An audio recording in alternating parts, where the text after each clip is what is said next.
plants. So Sprite is actually really useless. It's not actually doing anything other than storing the plant, because image, you can't really access an image's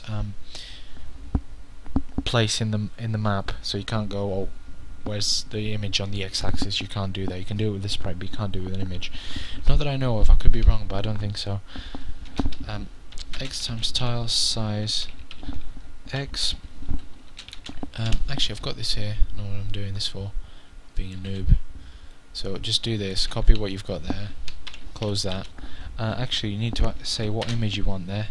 So db sprite minus that, and I press comma, and it should come up with it. If it doesn't, it's because I've got a mistake somewhere. Beautiful stuff. So I'm going to just go up here, find out what our image is. The image is perennial plants. So yeah, just the same as above here. So copy this so that we display the image, and that should be it. Now we finish this. Let's just go down to that. So if, and after the if statement you do that, and then we say db paste image equals 0, db paste image, and we say break here. Now the reason for this is, once it found the plant that it's looking for, leave, because we don't want it going through every plant every time. It's just not a big difference in efficiency, but there is some. So we close all these. So now we're going to do a quick build just to find out any errors that we have, because without a doubt we usually have them. So just rebuild solution. Don't need to press F5 to run it. So syntax error. Just a small mistake here. So if db sprite perennial plants, I don't understand, what's the problem? Syntax error. Is it lack of it, or is it? Oh damn it! Yeah, I don't see what's wrong with that. Oh, I see what's wrong with that. Never mind. Fail. So we do that. Oh, that was it. One error. That was quite straightforward. Giving me like 7 errors for one. Retarded. Absolutely. So what we do now is we go down, do the next one, which is EPR, which is our this is an animal, this one. This is our opposite of this one. So right plant handles all the animations, or at least the main animations. EPR here. So we do that, hover over it, just make sure it's the right one. Ah, God, I am screwed. So what we're going to do is we're going to copy this line. Actually, how many are we copying? So yeah, we're copying pretty much this whole thing, because this one's a bit more thorough, this class. So copy this. Let's hope this doesn't screw it up. So we're going to go foreign I. Just going to have a look at the laptop quickly. So we've got that foreign I. Yeah, db show sprite. Yeah. So what we don't have is this. So ignore this for now. If we need it later, we're going to just copy it from the above part. So what we're going to do is we're going to say if db timer minus oh, for God's sakes. So just copy that. I've always one of these copied because they're useful. Dot perennial plants dot plant timer. Yeah, that would make sense. Comparing a timer with another timer. So plant timer is greater than 100 milliseconds, and should just call it a variable there, but it doesn't really matter. Is less than 1400 milliseconds. Make sure that's it.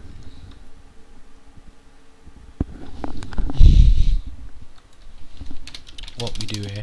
So something you'll pick up along the way is, if I don't know something, I will just write along the code without by pretending that that code doesn't matter. So in this example, I'm not too sure, I don't remember what this does at the moment, so I pretend that it's not very important to pay attention to. But basically, between 100 milliseconds and 1400 milliseconds, do the animations what it's saying, and then it hides itself. I believe that's what happens. So then we're saying dot plant timer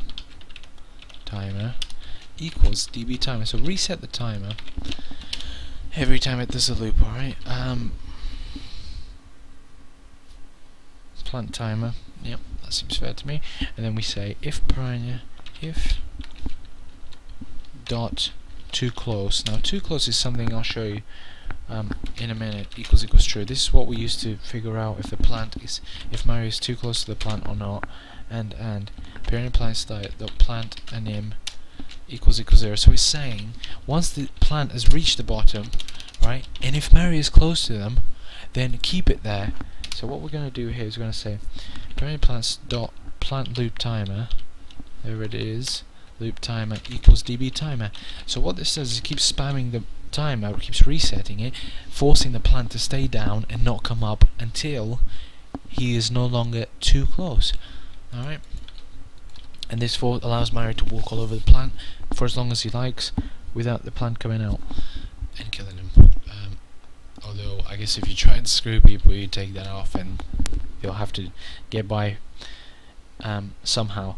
So we do that, and then we say just copy this, right, else if, and what we do here, we're saying I-1. So if I-1, if the left plant is too close, because the top one check the right plant, if the left one is too close,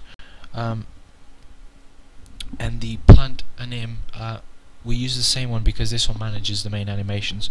So what we do is we reset the timer anyway, so keep the plant down.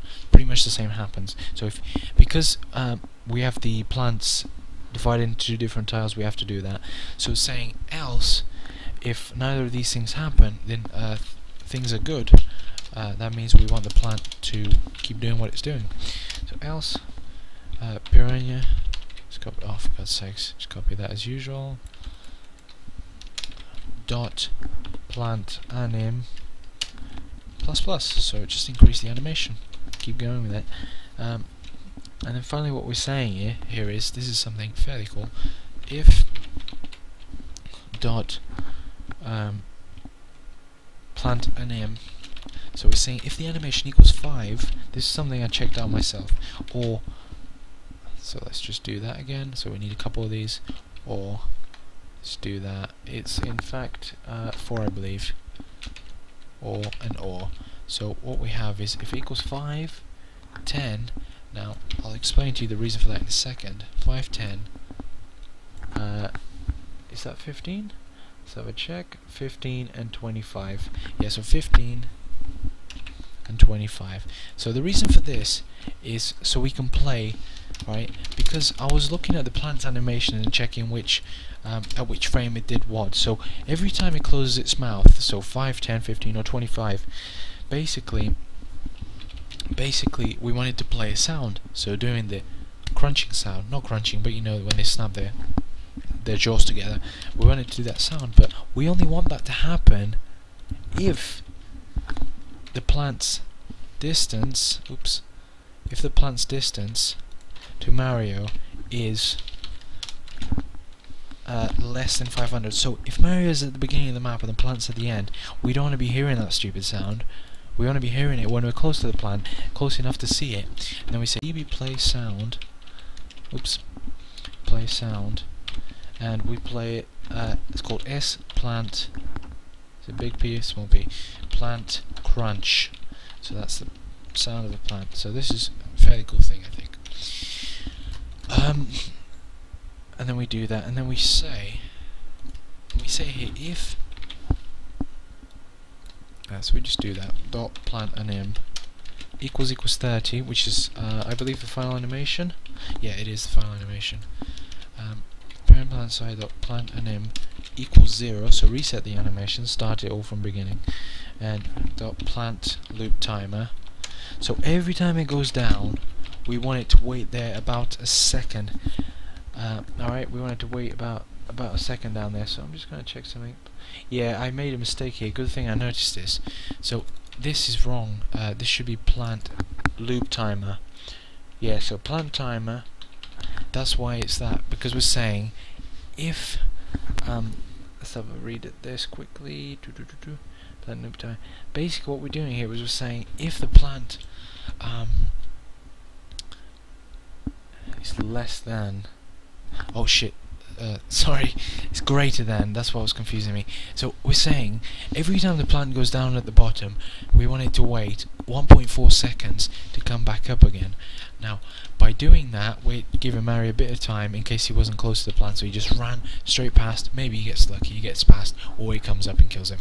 Now, that's why we've got that there. So we're saying every 1.4, every time it comes down, it waits 1.4 seconds before coming back up again. So we've got that, and then it was lucky that I spotted that, because that's one of those mistakes you don't find for ages. So that was fairly lucky. So we go down, and then finally what we do is let's copy these two, because that's what we're going to need. So we're going to do paste the image and the sprite, so that we can check the distance later on. So what we're going to do is going to go db paste image this plus piranha plant and him, and that is no longer I+1. Okay, I'm going to make sure that's I, and that was I+1. Just making sure that's right. That's right. Yep, I+1. View sprite I+1. The problem with having large text for you guys to read me is that I get to see less code. So we have that db sprite parents.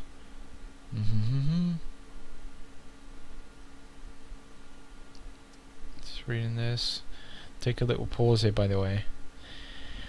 db sprite ID. This one has it where? The ID. I see them. Right at the end.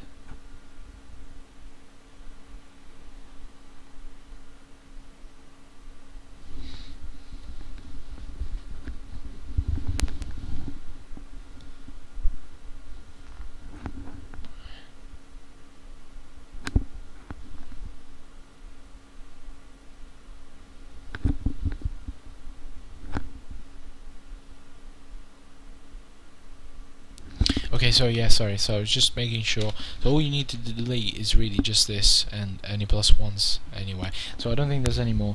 So now we're going to go back to the simple ones. Right, these are the fun ones to do, and then we're going to have another big ass MFer again. So we're saying else if, so else if, we're just going to open and close that to make sure we got the right one, so we'll do it from there. So else if. Now let's get rid of piranha plants, we don't care about those, so let's copy something else. We're saying else if the map. Now I really should have declared a variable at the top saying it equals this. I was rather stupid of me not to do that, but now that I do this, I see how helpful that would have been. Could have called it a one-letter variable. How cool would that have been? Just saying if f or if z equals this. That wouldn't have been very good, but very helpful, definitely. So we're going to paste this. All we're doing on this one is paste an image. We're saying if it's a flower, paste the image of the flower. So it's no big deal, because the flower isn't moving once it's been animated. It's a very straightforward one. So we're doing that down up. Yeah, exactly that. You don't remove any of this except this crap. You know, on that. That's it, pretty much. You said, you know, I want that one, and that's the image I want. So the next one will be bit of a biggie one. This is the one that's going to handle all our animations, so it's a very good one, I think. This method is a replacement to what I used to have, which was a lot of methods. So I call this method the Fleeps method. I'm joking, but this is a good method, I think. So you'll see SA stands for special animation. Alright, so we're going to start off by doing bool found right element. Now this is to check through the array that we've got, the anims array, to see if we found the right element. If we have, jump off the array. We don't need to be there anymore going through all the other elements. So we're going to start off by going for oh my god, int I equals 0, I is less than anims, max anims or something, isn't it? Yeah, max animations, and I++. Just do that there. And then open and close brackets as usual. Then we're saying if anims I.busy, so we're saying if the anim is busy, then let's put it to work. By busy I mean it's occupied. There's been an image or an action put there so that it can be drawn on the screen and so on. So by busy I don't mean don't use it, I mean use it. So then we're saying